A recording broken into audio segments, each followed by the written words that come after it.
బిడ్డ కోమటిరెడ్డి రాజగోపాల్ రెడ్డి ఏ రోజు కూడా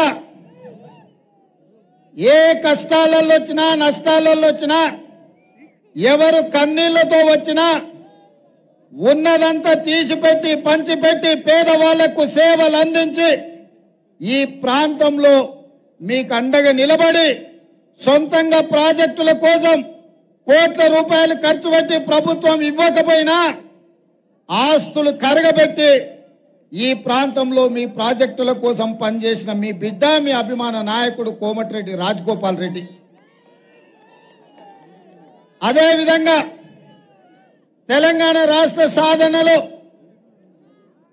పదవులు పిల్లలు ప్రాణాలు పోతుంటే తెలంగాణ ప్రజలు పదవులు త్యాగం చేయాలని కోరుకుంటే కల్వకుంట్ల చంద్రశేఖరరావు గారు రాజీనామాల డ్రామాల మీద ఎలక్షన్ సెలక్షన్ కలెక్షన్ అని ఉప ఎన్నికలు తీసుకొచ్చి ప్రతిసారి ఎన్నికల బరిలో దిగి హైదరాబాద్లో ఉండే ఆంధ్రోలను బెదిరించి కోట్ల రూపాయలు మెక్కి అడవి పందిలాక టీఆర్ఎస్ వాళ్ళు బలిచిండ్రు.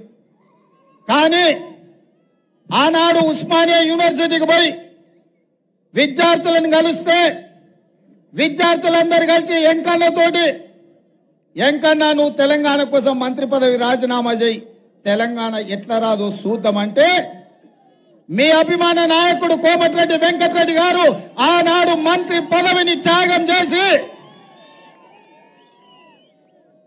నల్గొండ గడ్డ మీద ఆమరణ నిరాహార దీక్ష చేసి చావు నోట్లో తలకాయ పెట్టి తన ప్రభుత్వమైన తన అధిష్టానాన్ని కూడా తెలంగాణ కోసం ఎదిరించి నిలబడి తెలంగాణ రాష్ట్రాన్ని సాధించిండు.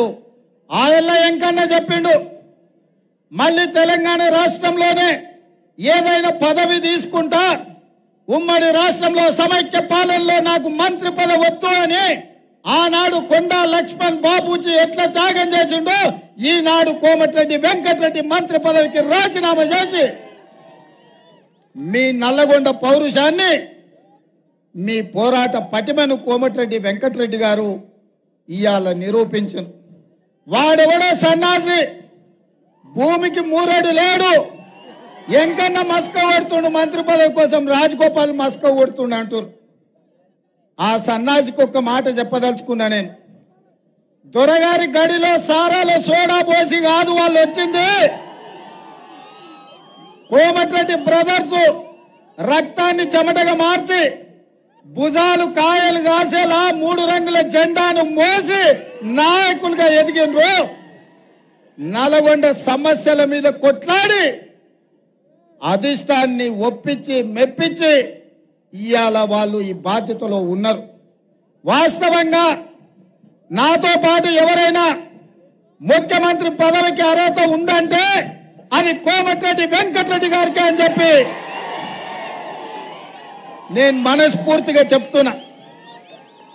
ప్రత్యేకమైన సందర్భంలో పార్టీ నిర్ణయంతో నాకు ముఖ్యమంత్రి పదవి ఇచ్చిండ్రు. ఈ పదవిని నేను బాధ్యతగా చూసిన తప్ప అహంకారంతో ఈ కుర్చీలో నేను ఏ రోజు కూడా ఒక్క నిమిషం ఒక్క గంట కూడా కూర్చోలే. ఈ బాధ్యతతోటి రోజుకు 18 గంటలు పనిచేసి పేదవాడి సంక్షేమం కోసం పేదవాడి అభివృద్ధి కోసం తెలంగాణను ప్రపంచంలో అభివృద్ధి చెందిన రాష్ట్రంగా నిలబెట్టడం కోసం అహర్నిశలు కృషి చేస్తున్న మిత్రులారా, 60 ఏళ్ల ఆకాంక్ష 1200 మంది విద్యార్థుల బలిదానంతో వచ్చిన తెలంగాణ 10 సంవత్సరాలు కేసీఆర్ గడిలో బందీ అయి తెలంగాణ తల్లి కన్నీళ్లు పెడుతుంటే మళ్ళీ కాంగ్రెస్ పార్టీ కార్యకర్తలు నడుం బిగించి తెలంగాణ తల్లికి విముక్తి కలిగించిండ్రు. ఆ సమస్యల్ని పరిష్కరించాలి అని ఇవాళ నేను బయలుదేరిన. మిత్రులారా, నా ఇంటికి వచ్చిన లీడ ఈ స్థానిక మున్సిపల్ చైర్మన్ కావచ్చు, జిల్లా పార్టీ అధ్యక్షుడు కావచ్చు, చాలా మంది కార్యకర్తలు మీ యాదగిరిగుట్ట ఎంపీపీ కావచ్చు, ఎంపీటీసీలు కావచ్చు, సర్పంచులు కావచ్చు, జడ్పీటీసీలు కావచ్చు, ముఖ్యమంత్రి కాకంటే ముందు మీరెట్లా బాజాబ్తా నా ఇంట్లోకి వచ్చి కలిసిపోయినరో ముఖ్యమంత్రి అయినాక కూడా అట్లనే వచ్చి కలిసినరా లేదా మిత్రులారా? రోజు ఉదయం 1000 నుంచి 1500 మందిని కలిసి వాళ్ళు చెప్పేది విని వాళ్ళ సమస్యల్ని ప్రభుత్వం పరిష్కరించగలిగిన దిశగా ఈ రోజు మన ప్రభుత్వంలో ప్రజాపాలన జరుగుతుంది. మిత్రులారా, ప్రగతి భవన్ ప్రజల సొమ్ముతో కట్టింది. ఒక గడిగా చుట్టుముట్టు ముళ్ళ కంచెలేసి తెలంగాణ ప్రజల్ని నిషేధిస్తే ఏ సమయానికి ఎల్పీ స్టేడియంలో ప్రమాణ స్వీకారం ప్రజాప్రభుత్వం చేస్తుందో అదే సమయంలో గడీల గోడలు బద్దలు కొట్టి ప్రజలకు బాజాప్తా బార్ల గేట్లు తెరిచిపెట్టి బలహీన వర్గాల ఆదర్శ దైవం జ్యోతిరావు పూలే పేరు అక్కడ పెట్టిన మాట వాస్తవం కాదా కాంగ్రెస్ ప్రభుత్వం అని నేను అడుగుతున్నా. నేను ఇవాళ అడుగుతున్నా, ఆనాడు అవసరం ఉన్నప్పుడల్లా మా కమ్యూనిస్టు సోదరులని అడుక్కొని కడుపులో తలకాయ పెట్టి కాళ్ళకు దండం పెట్టి కార్యం ఎల్లదీసుకొని కరివేపాకులాగా కమ్యూనిస్టు సోదరుల్ని పక్కన పెట్టిన మాట వాస్తవం కాదా? ఏ రోజైనా కమ్యూనిస్టు సోదరులకు కనీసం మర్యాద ఇచ్చే ఆలోచన ఎప్పుడైనా చంద్రశేఖరరావు చేసిందా? ఇవాళ మనం సిపిఎం కావచ్చు, సిపిఐ కావచ్చు, కోదండరాం గారు కావచ్చు, పార్టీ తరఫున ఢిల్లీ నాయకులు ఇక్కడ ఉప ముఖ్యమంత్రి గారు వాళ్ళ కార్యాలయానికి వెళ్ళి ఇండియా కూటమి ఈరోజు కలిసి ఉండాలి, నరేంద్ర మోడీ ప్రభుత్వం నడుము విరగొట్టాలి అని చెప్పి గౌరవప్రదంగా వాళ్ళతోని సంప్రదించి ఇవాళ వాళ్ళ మద్దతు కూడగొట్టిన మాట వాస్తవం కాదా? ఒకవేళ ఏదైనా విషయాలలో వాళ్ళతోని భిన్నాభిప్రాయాలు ఉన్నా ఏ రోజు కూడా కమ్యూనిస్టు సోదరులను అవమానించే విధంగా కించపరిచే విధంగా కాంగ్రెస్ ఎప్పుడన్నా అట్లాంటి వ్యవహారం చేసిందా? ఈరోజు మా కమ్యూనిస్టు సోదరులను ఆలోచన చేయమని నేను అడుగుతున్నా. ఇవాళ ప్రత్యేకమైన సందర్భం దేశంలో దాపురించింది. నరేంద్ర మోడీ దెబ్బకు ప్రజాస్వామిక వ్యవస్థలన్నీ, పార్లమెంటు వ్యవస్థలన్నీ కుప్పగూలిపోయి సుప్రీంకోర్టులు కావచ్చు, ఎన్నికల సంఘాలు కావచ్చు, ఈరోజు ఏ వ్యవస్థలు కూడా ఈడీ, ఇన్కమ్ ట్యాక్స్, సిబిఐ అన్నిటిని చెరబట్టి ఈరోజు దేశాన్ని విధ్వంసం చేసి మోడీ ఆక్రమించుకోవాలనుకుంటున్నాడు. అందుకే డాక్టర్ బాబాసాహెబ్ అంబేద్కర్ రచించిన రాజ్యాంగాన్ని కాపాడాలి అంటే ఈరోజు ఇండియా కూటమి ఈ దేశంలో గెలవాలి, రాహుల్ గాంధీ గారు ఈ దేశానికి ప్రధానమంత్రి కావాలి అన్న ఆలోచనతోటి ఇవాళ మేమందరం కలిసికట్టుగా మేము ముందరికి వచ్చినాం. నా విజ్ఞప్తి ఒక్కటే మా కమ్యూనిస్టు సోదరులకు, ఏమైనా విషయాలు ఉన్నా మనందరం కలిసి కొట్లాడదాం. ఈరోజు మనందరం కలిసి బీఆర్ఎస్ను, బీజేపీని బొందబెట్టాలి. బీఆర్ఎస్కు ఒక్క సీటేనన్నా వచ్చినా ఢిల్లీకి పోయి మోడీకే తాకట్టు పెడతాడు. గత 10 సంవత్సరాలలో ఏ అవకాశం వచ్చినా, ఏ బిల్లు పెట్టినా బీఆర్ఎస్ బీజేపీలకే మద్దతు పలికింది. నోట్ల రద్దు కావచ్చు, జిఎస్టీ బిల్లు కావచ్చు, ట్రిపుల్ తలాక్ కావచ్చు, 370 ఆర్టికల్ కావచ్చు, రైతు వ్యతిరేక నల్ల చట్టాలు కావచ్చు, ఏ సందర్భం వచ్చినా మోడీకే ఈ కేడీ మద్దతు పలికిండు తప్ప ఏ రోజు కూడా మోడీతో కొట్లాడే ప్రయత్నం చేయలే. మరి ఇవాళ అంటున్నాడు కాంగ్రెస్ను ఓడించాలి అని. నేను అడుగుతున్న కేసీఆర్, కాంగ్రెస్ను ఎందుకు ఓడించాలి మిత్రులారా? ఎందుకు ఓడించాలి కాంగ్రెస్ను?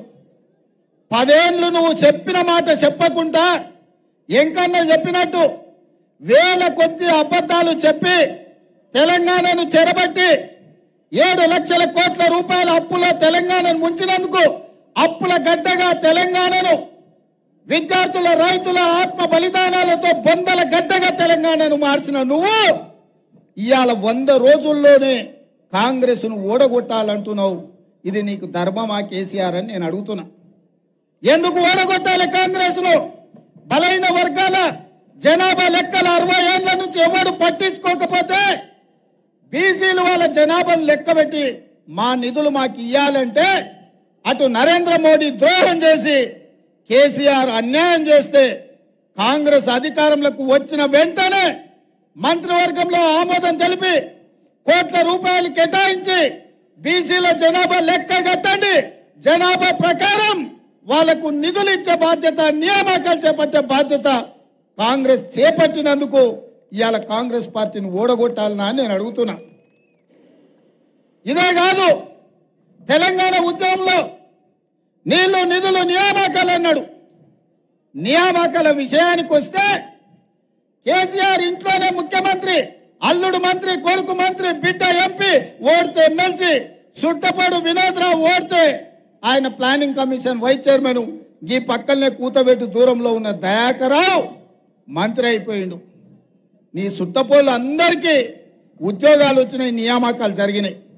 30 లక్షల తెలంగాణ నిరుద్యోగ యువకులు పబ్లిక్ సర్వీస్ కమిషన్లో నమోదు చేసుకుంటే ఏనాడైనా పోటీ పరీక్షలు నిర్వహించిన పరీక్షలు ప్రశ్నాపత్రాలు జిరాక్స్ సెంటర్ల పల్లి బఠానీలలో అమ్ముకున్నారు. పరీక్షలు నిర్వహించకుండా నిరుద్యోగుల ఆశలకు గండి కొడితే పిల్లలు రైలుకు ఎదురేగి రైలు కింద పడి చచ్చిపోతుంటే, ఫ్యాన్లకు ఉరేసుకొని ప్రాణాలు తీసుకుంటుంటే ఏ ఒక్కరోజైనా చంద్రశేఖరరావు ఆలోచన చేసిండా? కానీ అదే ప్రజాపాలన ఇందిరమ్మ రాజ్యంలో ప్రభుత్వం వచ్చిన 3 నెలల్లో 90 రోజుల్లో 30,000 ఉద్యోగాలు